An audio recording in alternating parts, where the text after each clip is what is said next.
হিন্দুস্তান ধাবা, কে পরিচয় আছে জায়গাটিতে? জায়গাটি আশা করি তোমরা সকলেই চিনতে পারছো, যারা যারা হাই রোডের পাশ দিয়ে কখনো গেছো বা যাতায়াত করেছো তারা কিন্তু সবাই জানবে এই হিন্দুস্তান ধাবাকে, সবাই চিনবে হিন্দুস্তান ধাবা। ঠিক আছে, দেখো আমার কিন্তু মানে এখান থেকে বেশি দূর নয়, মানে বাড়িটা আমার খুব কাছেই বাড়ি। এখান থেকে মোটামুটি ওই 12 থেকে 14 কিলোমিটার মানে আমার বাড়ি এখান থেকে।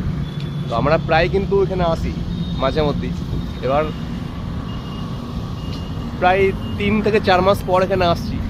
ঠিক আছে, তো জায়গাটি সত্যি মানে আগে অন্যরকম ছিল, এখন একটু অন্যরকম। এখানে কিন্তু একটা সেই ইয়ে ছিল, ওই যে লরির সামনের যে অংশটা না, ওইটা দিয়ে কিন্তু বানানো ছিল হিন্দুস্তান ধাবাটা। তো আজকে দেখো কত সুন্দর করে বানিয়েছে, এদিকে একটা রুমও করেছে, হোটেলও করেছে। ঠিক আছে, সত্যি অসাধারণ লাগে, ভালোও লাগে দেখতে এই জিনিসগুলো। তো তোমরা কমেন্ট করো কে চেনো হিন্দুস্তান ধাবাকে।